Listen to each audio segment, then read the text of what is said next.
What's going on, guys? Carlos here, Tim behind the camera, and today taking this thing for a ride. Tim's had the car now for a while. I haven't driven it since he's done some cool mods. He's done tires, wheels, what else? Catback. Biggest thing is the shifter. And the shifter, yeah, the whole short throw setup. So yeah, I'm gonna get behind the wheel, take it around the block, rip it a little bit, let you guys know how it feels. Work a tire, because we haven't shot a video in like a couple months together, and I just gotta work. It's nice out, so we're gonna shoot a video. Yep. But last time, like Carlos said, I've had that car for like 2-3 months now.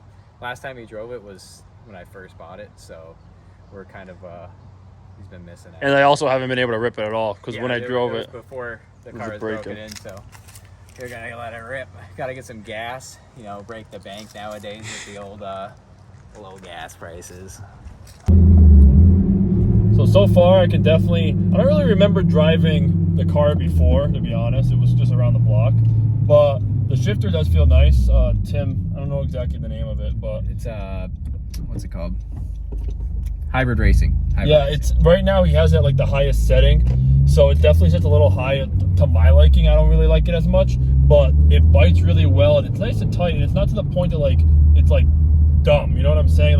Like my speed, for example, it's kind of too tight sometimes. It feels really good, honestly. And then the car itself, it handles good. It does need alignment, but that's not his fault. Yeah. But it does get out of its way, to be honest. I do want to rip it. But yeah, it feels good. For sure. We're good. Are you recording? Yeah. Well, yeah, I'm gonna give it a little nut. See how she feels.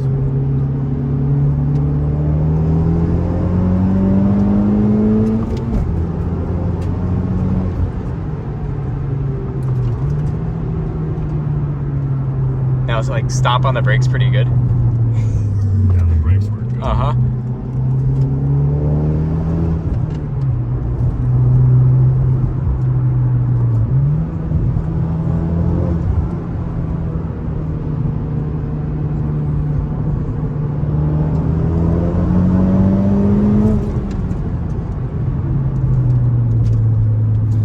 I've never actually driven a car that's like fast that has a good brake setup, because my speed's fast, but just normal brakes, just has stop tick pads and rotors, and then the Z just is normal. And then like my girlfriend's car is the Fiesta and whatnot, so like to drive a car that has the brakes to support the power, it's definitely different, that's for sure. Yeah, I drive so much differently with this car. It's like, not that I get closer to people, but I'm not worried about having to slam on the brake, because I know my brake's better than your Toyota RAV4's brakes, as long as I can react fast enough, if that makes sense. Exactly. What I like about this car, and I feel like you don't get this with any other car, maybe the new STIs, but is the seats. Like the seats on the bottom, I don't know if you guys have ever sat in a car like this, but the seats are like bucket seats, but they're stock. So if you guys are looking into cars, you guys are big into interiors, you guys like that bucket seat feeling, 100% the Type R is definitely like a good car for you guys.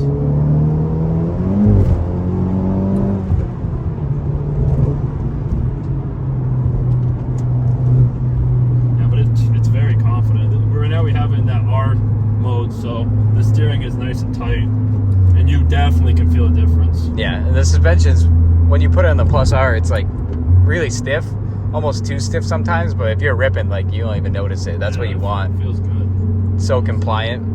When people ask me like what I think about it, I say it feels like it's on coilovers when you put it in the Plus R. There's no roll. It kind of does what you want.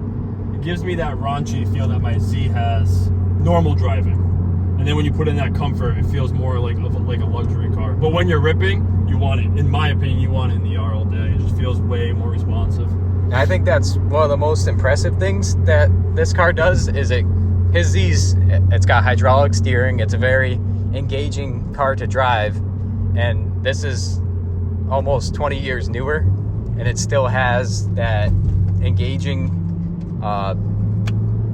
driving experience, I guess you could say. That's I feel like it's very hard to find in a new car. Yeah, because like like the only car that I say you can compare this to, not even that they're similar, but like the brand new STI, price-wise, whatnot. I drove one about 2 months ago at a dealership, completely stock, you know, nothing crazy.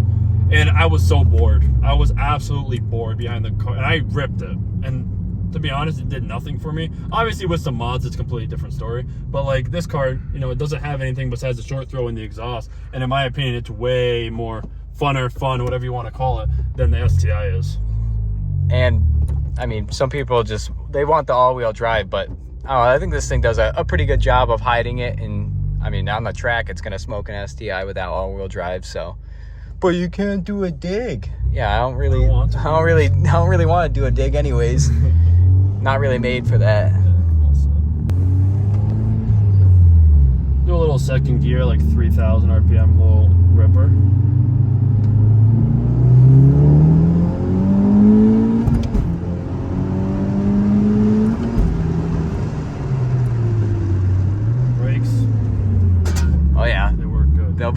You can see it on camera. Yeah, they put you right in the dashboard. Yeah, so I've been just driving the car a little bit off camera. We hit a couple like good 90-degree turns back on the other road, and I pretty much 75% full rip into a corner, and it handles really well for being a stock car. And then me and Tim were also talking about the active dampening. In my opinion, unless you guys are stance boys, if you guys are going to track this car, keep it on the stock setup. Don't get coilovers. If you want to be low, you want to look better, whatever, put it on springs. But I personally would not get rid of it, because the active dampening when you're driving normally is actually really nice. So I'm gonna just rip this corner a little bit without these guys behind me getting pissed. They'll be all right.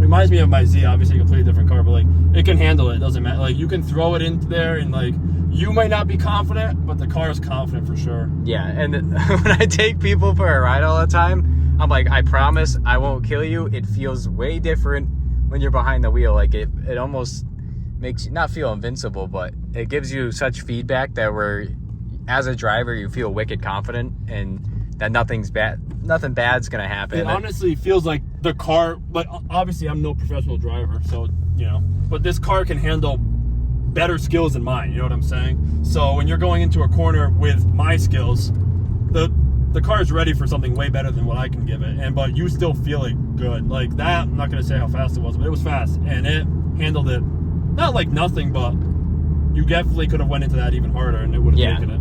And from the passenger seat, I mean, I really don't drive passenger in my own car, but in the passenger seat, it just feels like you're going for a ride kind of thing. It didn't feel sketchy. You're just like, wow, we're ripping kind of thing, which is good. It doesn't feel like we're gonna die. Yeah, exactly. I'm not like, Carlos, slow down going into this corner, because I know it's fine.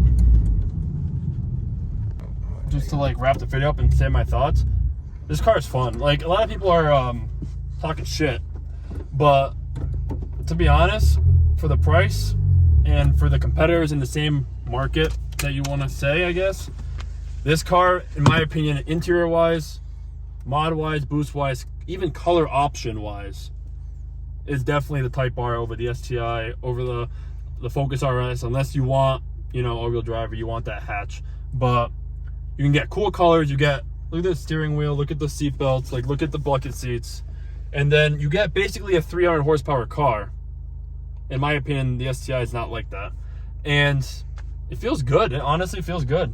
It definitely, what Tim has done to it, not much, but you know, wheels and tires, exhaust, and the short shifter, you can definitely feel the car's a little bit more confident, especially with the tire setup, obviously. The 200 tread wear is definitely, you can't really go. That's going to make any car good. And you can hear it. We were talking off camera about the drone of the exhaust. I'm like, to be honest, that's not the problem. The drone that I hear is the tires, but you gotta have it like that if you want to play with it like that. But yeah, definitely. Like I always tell people, because we have a group chat with all our buddies, and I'm like, you just gotta drive it, you just gotta experience it, because it's not. Oh, thanks. Because it's not one of those things where I can describe it, and if you live with it every day, it's kind of you fall in love with it, I guess. Getting real soft here. Yeah, it definitely feels different. Like, you know, if you don't drive it, you don't know. Like, you can sit passenger, you can look up videos, but the car does feel way better than like you can research online for. That's for sure. You just gotta experience it, kind of thing. If you think about buying one, as somebody who might watch this video might think about buying one, I would say just buy one if you got the funds. Right now, it's the market's a little tough for you. It might be a little late to the game, but definitely buy one, because it's definitely, I mean, you get, like he said, you're getting 300 horsepower, pretty much 300 wheel horsepower out of the box, and a very competent car stock without having to touch it. If you're looking at a new STI, they make 240, 250 wheel horsepower, and they're 400 pounds heavier. So, I mean... And in my opinion, they're boring unless you put money into it. Yeah, and then once you start putting money into it, it's a Subaru. So. You start to deal with a lot of problems. Let's just say that. But other competitors, I mean, the Golf R, if you like the boring looks of the Golf R, and I'm not going to say it's a bad car. They're definitely... People like them. They're good cars. I would never buy one. I guess it's kind of pick your poison. I actually want to do a Focus RS, but the Focus RS, I had a Focus ST before, and I already knew the platform, and I wanted to kind of, like, if I bought a Focus RS, I said, I know which brands are good. I know this. I know that. I know exactly the mods I want to do, which some people would say that's good, but I wanted to experience something different. And you already kind of dealt with that. Speed wise, you know, the Focus can't really be much faster unless you're gonna do something with the motor. Yeah, and I don't know, it was one of those things where I think the Type R, some people don't like the looks, but if you're thinking about buying one, clearly you like the looks. So yeah, with that being said, if you guys have any questions, concerns, or you want to just reach out, send us a message, leave a comment down below, like the video if you liked the video. If you didn't like the video, like the video. And yeah, with that being said, that's pretty much it. Subscribe, maybe, if you want. I mean, I'm pretty ugly, but yeah, we're gonna try to get some more videos. We're in New England, so it's a little cold during the winter, but yeah, the season's ending. There's nothing really going on, to be honest. So, and then school, work, COVID, you know how it goes. Oh yeah, but I'm Tim. That's Carlos. And we'll catch you in the next one. Peace.